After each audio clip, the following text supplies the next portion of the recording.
daily lives, then that's something that can help to organise the hormones internally. Does that make sense? It's harder than you think. Maybe, is anyone here really good at routines? Good at getting up at the same time every day? Yeah? Good, it's amazing. If you do it, stick with it. If you don't do it, try really hard like me, because it is really, really helpful. And not just for the endocrine system, for so many things. But the Ayurvedic clock, it's kind of hard to see here with the lights and everything, but if you want to write it down and have a look at it yourself, it's so cool. There's a Chinese medicine clock too, which is kind of slightly different. It works with the organs, also really interesting. But this one here we have, each time of the day is divided into that Kapha, Pitta and Vata stages. So from 10 until 2, that's our Pitta stage, where we either get up and get stuff done, eat a big meal, digest, use that fire within us to digest all our food. Or at night time, that's the time when we should be sleeping, because that's when our kind of liver does all the detoxing and kind of helps to get stuff healed within our body and all that. So I don't know if anyone has this experience, but kind of 8 or 9 o'clock, you're like, okay, I'm tired, in the Kapha time, everything's slowing down, and then 10 o'clock comes and you're like, woo, let's go do something. Pitta time has started, and then you're 2 o'clock, you're like, all right, here I am, still awake. Because sometimes that Pitta just gets a little bit too much, especially for us kind of fiery people.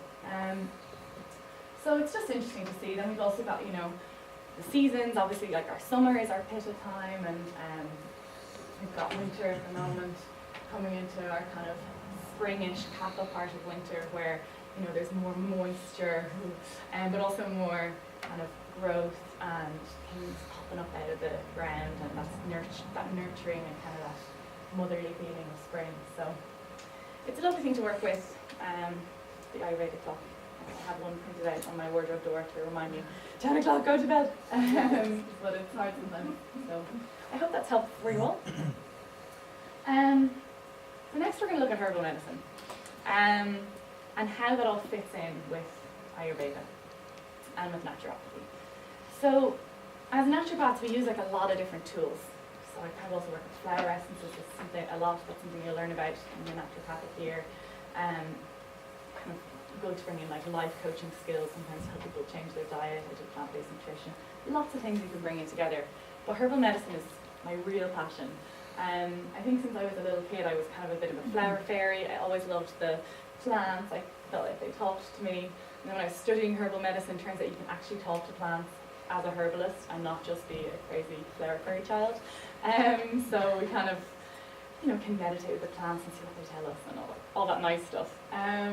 If that seems too weird for you, don't worry. Most of the course is very scientific, and we do a lot of research and PubMed and all that stuff. But you know, there's a bit of woo-woo, bit of science. Yeah, it's really wonderful.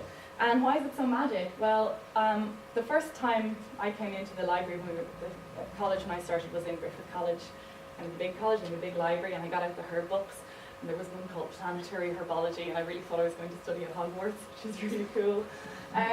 But yeah, it really is a kind of a magical medicine. Some examples of how herbs are so amazing. One, for example, is dandelion, right? Dandelion leaves are, and flowers as well, are diuretic, you know? So they make you pee, and then you lose minerals and potassium and stuff. So when you're taking diuretics from the pharmacy, they'll make you lose a lot of potassium, and then you have to take a potassium tablet to kind of increase your potassium. But dandelions have a really high mineral content and have loads of potassium, and so you don't need to take anything else. It balances out for you. Another example is aspirin. So it's a medicine that's derived from meadowsweet or white willow bark, two different plants that it was originally derived from, and now it's isolated and chemically produced. And I don't know if anyone's taken aspirin before, but it's really careful of their stomach lining. It can rip your stomach lining, and it can get rid of a lot of acid and all this kind of stuff, so it causes a lot of problems. But with these plants, they also have a lot of tannins in them, which are binders that will kind of, they're really good for your digestion. Meadowsweet is also an antacid. So these plants, it's like somehow they know, it's like we've evolved together and they know how to help us. I don't know how it works, but I think it's pretty magical. So, gosh, where do you even start with herbs? It's really difficult because there's so much that we learn about in herbal medicine. There's so many plants.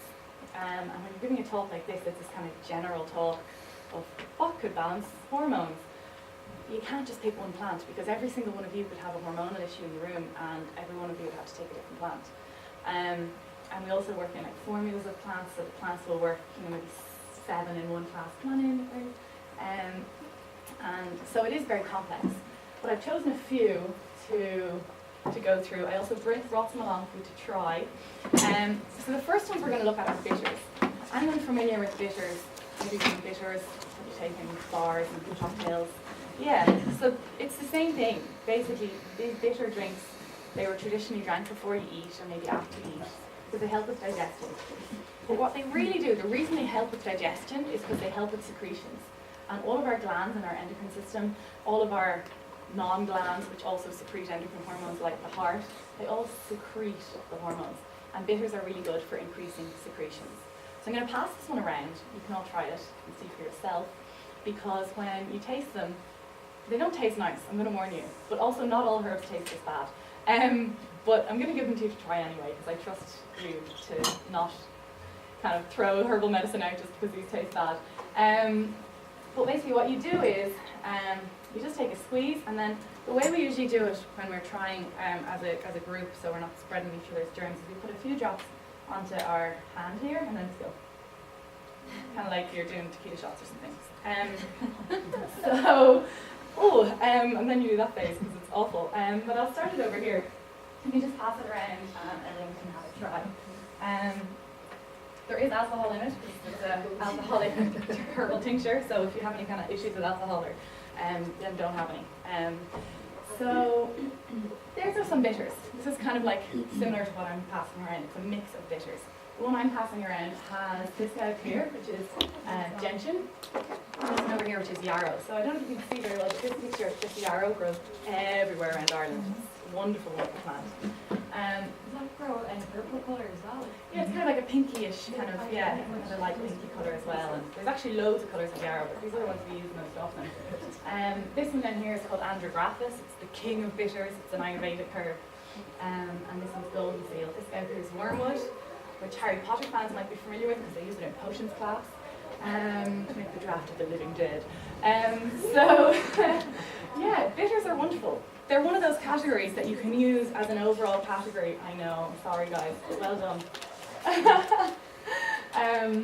question? Yeah, Is that the same as one of the tastes in Ayurveda, the bitter? The bitter is one of the tastes, yeah, so that's brilliant. Yeah, in Ayurveda there's all these different tastes as well, so one of the things we looked at was the clock.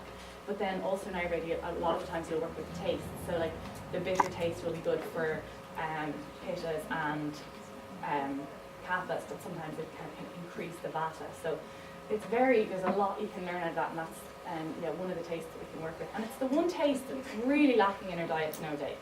We have so much sweet, and we have a bit of sour, and so much salty, and bitter we're really missing. So get the bitters in, dandelion greens, rocket, all these bitter foods.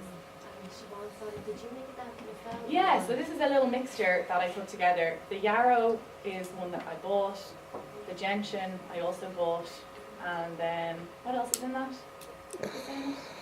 Oh, berberis, that's one I made. So you can make your own tinctures, you can buy them, mix them all together, have a little label. And you do that just before dinner? Yeah, so you just take a few little drops about 10-15 minutes before you eat. And you'll already start to notice you'll be nibbling into those root health bars by the time I finish, because they really kind of, it increases your digestive juices, so it makes you want to eat. Do you sell those? I don't sell things as products outside of individual consultations. Why? Because if you want to start selling herbal medicine in this business, it's a whole different ballgame. You have to, I make things up in my clinic or in my kitchen, or and I give them to my clients, which is fine if you're a herbalist providing one-to-one things, But if you're selling them on the market, even if you're selling them in a little market with your own handmade labels and stuff, there's these like good manufacturing processes, and they can come and clamp down on you and shut you down. So I haven't gone there yet. Maybe someday. But I do consultations, and then I give out things. So if you want herbs from me, come for a consultation. I'll tell you more about all that. Yeah, a lot of these are in the health food store. I find it hard to get just plain bitters. But if you look up in any of the most bitter herbs. There's a whole list of them. These ones are included. You can actually just pick yarrow from growing around the park or your garden and make it into a tea. And have a nice bitter tea. So you can pick it yourself and cover it in some vodka and shake it every day for 2 weeks, and then that's your own homemade tincture. So it is simpler than it seems, but there is all these rules for selling them. So they're bitters. Another kind of general category of herbs, this computer's got off here, so I'm just checking the time. Cool. Another general category of herbs is nervines. So, like we said before, the hormonal system is really, really linked with the nervous system.